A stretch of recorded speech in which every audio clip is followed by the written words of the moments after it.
الحمد لله رب العالمين. الصلاة والسلام على سيد الأنبياء والمرسلين وعلى آله وأصحابه أجمعين. أما بعد، فقد قال الله تعالى في كلامه المجيد وفي فرقانه الحميد. أعوذ بالله من الشيطان الرجيم. بسم الله الرحمن الرحيم. لا تقنطوا من رحمة الله إن الله يغفر الذنوب جميعا إنه هو الغفور الرحيم. صدق الله العظيم وصدق رسوله النبي الحبيب الكريم، ونحن على ذلك من الشاهدين والشاكرين، والحمد لله رب العالمين. قال النبي صلى الله عليه وسلم: لا يؤمن أحدكم حتى أكون أحب إليه من والده وولده والناس أجمعين، أو كما قال عليه الصلاة والسلام. قال الله تعالى: إن الله وملائكته يصلون على النبي يا أيها الذين آمنوا صلوا عليه وسلموا تسليما. اللهم صل على سيدنا مولانا محمد وعلى آله سيدنا مولانا। 300 বছর কেঁদেছিল আদম হাওয়া এই দরায়, অবশেষে ক্ষমা পেল নূর নবীর উসিলায়। আল্লাহুম্মা সাল্লি আলা সাইয়্যিদিনা মাওলানা মুহাম্মদ وعلى آله سيدنا مولانا. بلغ العلا بكماله كشف الدجى بجماله حسنت جميع خصاله صلوا عليه وآله سلموا على قوم بارك صلوا على سيدنا الأمين مصطفى ما جاء إلا رحمة للعالمين. اللهم صل وسلم وبارك عليه. আলহামদুলিল্লাহ রাব্বুল আলামিন দরবারে লাখ কোটি শুকরিয়া যে এমন আল্লাহ তাআলা আমাদেরকে আজ পবিত্র সফর মাসে আল্লাহর একটি পবিত্র হুকুম জুমার নামাজ আদায় করার জন্য মসজিদে আসার এবং বসার, নবীজির সনে দরুদ ও সালাম পাঠ করার তৌফিক দান করেছে। সেই জন্য সকলে আরেকবার শুকরিয়া আদায় করতে গিয়ে বলি আলহামদুলিল্লাহ। তার সাথে সাথে যেন অসংখ্য দরুদ ও সালাম আমাদের প্রিয় নবী আকা মাওলা মুহাম্মদ রাসূলুল্লাহ সাল্লাল্লাহু আলাইহি সাল্লামের নূরানি কদম মুবারকে, যার উসিলায় আল্লাহ রাব্বুল আলামিন আমাদেরকে এই দুনিয়ার জমিনে সর্বশ্রেষ্ঠ এবং সর্বশ্রেষ্ঠ নবীর উম্মত হিসাবে এই দুনিয়ায় পাঠিয়েছেন। শুধু তাই নয়, এই নবীর উসিলায় আল্লাহ রাব্বুল আলামিন আমাদেরকে অসংখ্য অগণিত নিয়ামত দান করেছেন। তাই ওই নবীর উপরে সকল একবার দুরূদ শরীফ পাঠ করে বলি সাল্লাল্লাহু আলাইহি ওয়াসাল্লাম।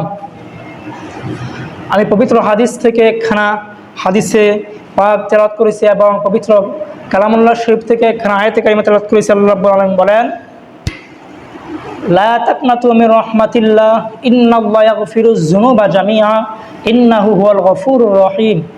ও আমার বান্দারা, তোমরা আমার রহমত হইতে নৈরাশ হয়েও না। যত বড় গুনাহ করো না কেন, অন্যায় করো না কেন, যত বড় বিপদে পড়ো না কেন, তোমরা আমার রহমত থেকে নৈরাশ হয়েও না। সর্বদাই আমার রহমতের আশা করো। যদি আমার রহমত থেকে নৈরাশ না হও, তাহলে আমি তোমাদের সকল প্রকার বিপদ আপদ বালা মুসিবত দূর করে দিব। সুবহানাল্লাহ। সকল প্রকার অবটন দূর করে দিব, সকল প্রকার রোগ বালা দূর করে দিব। আর যদি হাই হতাশ হও, তাহলে কি কোনো কিছুই পাবা না। আল্লাহ হাদিসের মধ্যে বলেন, মুমিন ব্যক্তি কোনো দিন হতাশা হয় না, একমাত্র হতাশা হয় কাফের মুশরিকেরা। কারণ তারা তো চায় মূর্তির কাছে, দেবদেবীর কাছে, এই জন্য তারা হতাশা হয়। আর মুসলমান চায় আল্লাহর কাছে, যদি চাওয়ার মতো আল্লাহকে চাইতে পারে, আল্লাহ রাব্বুল আলামিন এগুলি কী করেন, পূর্ণ করে দেন। এই জন্য মুমিন ব্যক্তি কোনো দিন হতাশা হয় না। আল্লাহ রাব্বুল আলামিন আমাদেরকে কত ভালোবাসেন, কত মায়া করেন। আল্লাহ রাব্বুল আলামিন ভালোবাসে মায়া করে আমাদেরকে বানাইছেন। আল্লাহ রাব্বুল আলামিনের ভালোবাসাটার নিয়ম হচ্ছে অন্যরকম। আল্লাহ রাব্বুল আলামিন যখন মানুষকে ভালোবাসেন, তখন আল্লাহ রাব্বুল আলামিন হযরতে ইব্রাহিম আলাইহিস সালামের মতন আগুনের মধ্যে ফালান। সুবহানাল্লাহ। আল্লাহ রাব্বুল আলামিন যখন বেশি ভালোবাসেন, তার ভালোবাসার নমুনা হচ্ছে অন্যরকম, ভালোবাসার উদাহরণ হচ্ছে অন্যরকম। যে আল্লাহ রাব্বুল আলামিন মানুষকে বেশি ভালোবাসেন, তাতে হযরতে আল্লাহ নবী ইব্রাহিম আলাইহিস সালামের মতন আগুনের মধ্যে ফালান। আর যদি ভালোবাসেন হযরতে ঈসা আলাইহিস সালামের মতন জেলখানার মধ্যে বন্দি করেন। আল্লাহ রাব্বুল আলামিন যখন মানুষকে ভালোবাসেন, মানুষের প্লেটের ভাত কেড়ে নেন। এই দ্বারা আমরা কি বুঝলাম? আল্লাহ রাব্বুল আলামিন মানুষকে ভালোবাসেন, মানুষকে কিছু দিয়েও ভালোবাসেন, আবার মানুষের কাছ থেকে কোনো কিছু কি নিয়েও ভালোবাসেন। শুধু আল্লাহ রাব্বুল আলামিন মানুষকে যে দিয়ে ওই ধন সম্পদ দিয়ে পরীক্ষা করেন তা নয়, আল্লাহ রাব্বুল আলামিন অনেক সময় মানুষকে ধন সম্পদ নিয়েও কি পরীক্ষা করেন। যে মানুষ এটা ধৈর্য ধারণ করে, সবুর করে, সহ্য করতে পারে, সবুর করতে পারে, আল্লাহ রাব্বুল আলামিন তার পরীক্ষাটা পাশ করেন, তখন কি এর পুরস্কারটা বিশাল, অনেক বড় দান করেন। যদি মানুষ ধৈর্য হারিয়ে ফেলে, তখন কি সে পরীক্ষার মধ্যে ফেল করে। আল্লাহ নবী আমাদেরকে ভালোবাসেন, আল্লাহ রাব্বুল আলামিন আমাদেরকে ভালোবাসেন, শুধু তাই নয়, তার সাথে বেশি ভালোবাসতেন নবীদেরকেও। কিন্তু আল্লাহ রাব্বুল আলামিন হযরত ইব্রাহিম আলাইহিস সালামকে তো ভালোবাসতেন, ভালোবাসে ওনাকে বড় বড় পরীক্ষা করেছেন। এর মধ্যে ওনাকে হযরতে ইব্রাহিম আলাইহিস সালামকে নমরুদের আগুনের মধ্যে ফেলাইছিলেন। যখন আগুনের মধ্যে ফেলাইছিলেন, তখন এই বিপদ দেখে সবাই আগুন দেখে মনটা মলিন করে রেখেছিলেন, অর্থাৎ মনটা বেজার করে রেখেছিলেন। কিন্তু আল্লাহ নবী হযরতে ইব্রাহিম আলাইহিস সালামের মনের মধ্যে ছিল, তার মুখের মধ্যে ছিল মুচকি হাসি। সে কোনো পেরেশানি করেন নাই, চিন্তা ভাবনা করেন নাই। আর আমরা যদি হতাম, তাহলে আমরা কি করতাম? আল্লাহ শুধু আমাদেরকে চোখে দেখেন, আমাদেরকে বিপদে ফেলেন।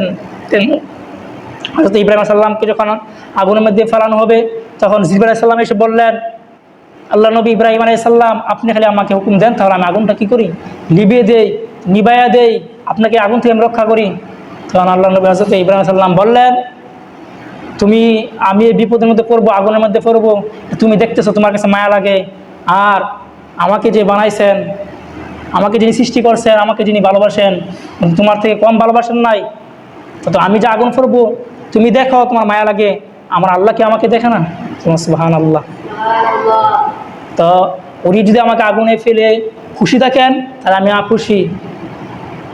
হযরতে আইয়ুব আলাইহিস সালামকে আল্লাহ রাব্বুল আলামিন তো ভালোবাসেন কম নাই। ওনাকে যখন ভালোবাসে আল্লাহ রাব্বুল আলামিন একটি কঠিন পরীক্ষার মধ্যে ফেলেছিলেন। ওনাকে যখন একটি অসুস্থতার মধ্যে ফেলেছিলেন, একে উনি 18 বছর এই অসুস্থতার মধ্যে ছিলেন। ওনাকে ওনার ঘর থেকে ওনার পরিবার, ওনার বিবিরা বললেন যে আপনি তো নবী, আপনি যা চান আল্লাহ রাব্বুল আলামিন তাই দান করেন, তো আপনি আল্লাহর কাছে দোয়া করেন, আল্লাহ আপনাকে কী করেন, সুস্থ করে দেন। তখন উনি চোখের পানি ফেলে দিলেন, বললেন, তুমি এটা কী বললা বিবি?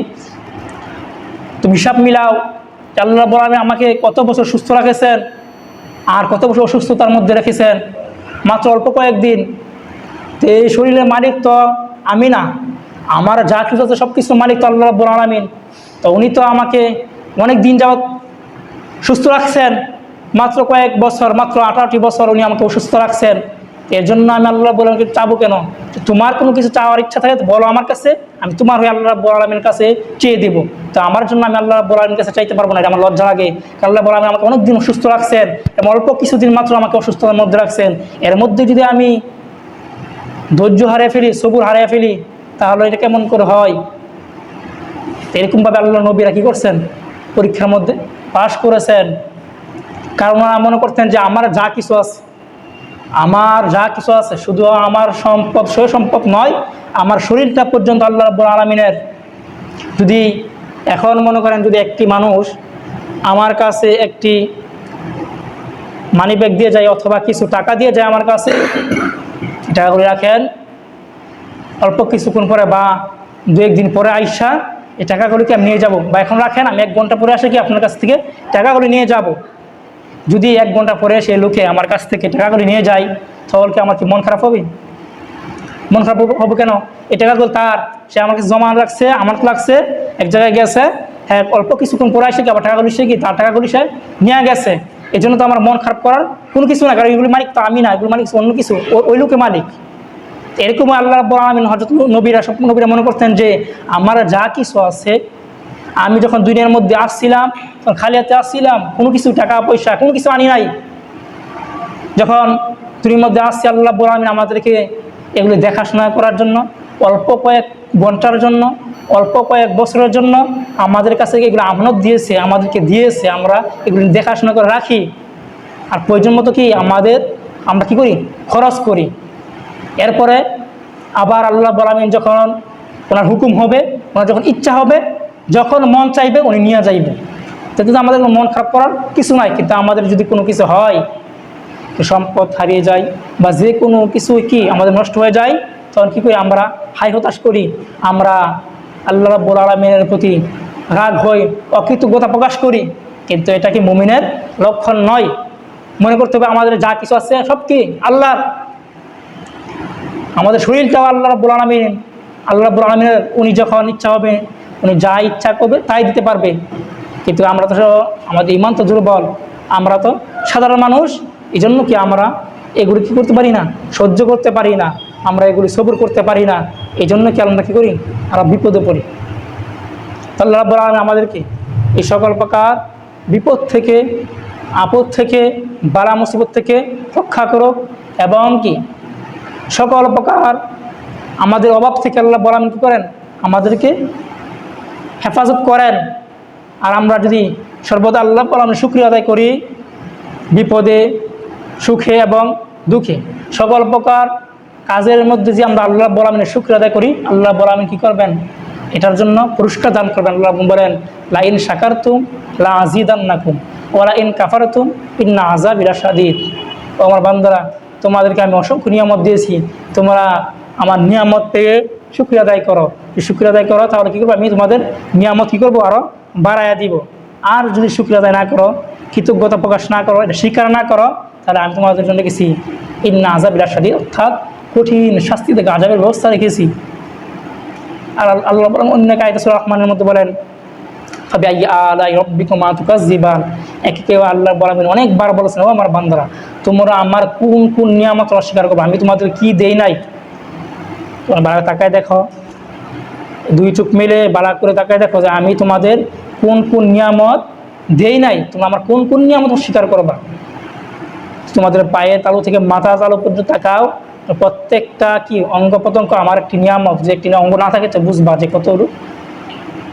কতটুকু তোমাদের কষ্ট হয়। এই জন্য সর্বদা আমরা কী করবো? আল্লাহ রাব্বুল আলামিনের শুকরিয়া আদায় করবো। সবসময় আমাদের খেয়াল রাখতে হবে যে আল্লাহ রাব্বুল আলামিন মানুষকে ধন সম্পদ দিয়ে পরীক্ষা করেন, আবার ধন সম্পদকে নিয়ে পরীক্ষা করেন। আল্লাহ রাব্বুল আলামিন মানুষকে সুস্থ রেখে পরীক্ষা করেন, মানুষকে কি অসুস্থতার মধ্যে ফেলে, বিপদে ফেলে ওকে আল্লাহ রাব্বুল আলামিন কী করেন? পরীক্ষা করেন। আল্লাহ রাব্বুল আলামিনের ভালোবাসার ধরন অন্যরকম। আল্লাহ রাব্বুল আলামিন বলেন, মুসা আলাইহিস সালাম জিজ্ঞাসা করেন, আল্লাহ আপনি যখন বেশি খুশি হন তখন আল্লাহ আপনি কী করেন? আল্লাহ রাব্বুল আলামিন বলেন, যখন আমি বেশি খুশি হই তখন মানুষকে কী করি? মানুষের প্রয়োজন মুহূর্তে বৃষ্টি দান করি। আর তার থেকে আরও বেশি যে খুশি হই তো মানুষের ঘরের মধ্যে কন্যা সন্তান দান করি। সুবহানাল্লাহ। কিন্তু আমাদের এটি কি না পছন্দ নয়, আমাদের এগুলি পছন্দ হয় না। বৃষ্টি দিলে আমরা বলি, আল্লাহ এখন আমাদের এটা নষ্ট হয়ে যেতেছে, এটা নষ্ট হয়ে যেতেছে, আল্লাহ বলেন বৃষ্টি দিচ্ছেন। আমরা কী করি? অকৃতজ্ঞতা হয়ে যায়, অকৃতজ্ঞতা প্রকাশ করি। কারণ কন্যা সন্তান হয়, অনেকের মত কি মলিন হয়ে যায়, বেজার হয়ে যায়, ছেলে জন্ম দিলে ভালো হইতো। আল্লাহ রাব্বুল আলামিন বলেন যে তোমার চাওয়া ছেলে থেকে, তোমার চাওয়া ছেলে সন্তান থেকে আমার দেওয়া মেয়ে সন্তান অনেক উত্তম, এবং তোমার চাওয়া ছেলে এবং মেয়ে উভয়টা চাওয়ার থেকে আমি আল্লাহ রাব্বুল আলামিন দুটোটাই না দেওয়া আরো বেশি উত্তম। কার কি লাগবে না লাগবে এটা আমি আল্লাহ কি ভালো বুঝি। তুমি হাজারবার, আমি যদি আল্লাহর রহমত না করি হাজারবার চাইলেও হবে না। চেষ্টা করতে পারবা যে আমি আল্লাহর রহমত না থাকে, ইশারা না থাকে, তাহলে কি কোনো কিছু কি হবে না। আল্লাহ বলেন, আমার এই জন্য বলেন লা তাকনাতু মির রাহমাতিল্লাহ, তোমরা আমার রহমত থেকে নৈরাশ হও না। যত বড় কি বিপদ করে রহমত আশা করো, আমি তোমাদের কি করবো দান করবো। এমনভাবে দিব, এমনভাবে দিব বিগৈর হিসাব, বিনা হিসাবে দিব, হিসাব করে কুলাইবা না, লইয়া কুল পাইবা না, এরকমভাবে আমি আল্লাহ রাব্বুল আলামিন দান করবো। আল্লাহ রাব্বুল আলামিন সর্বদা আমাদেরকে এগুলি মানে এগুলি বুঝে চলার তৌফিক দান করুক, এবং সর্বদা আল্লাহ রাব্বুল আলামিনের নিয়ামতের শুকরিয়া আদায় করার তৌফিক দান করুক। আল্লাহুম্মা আমিন।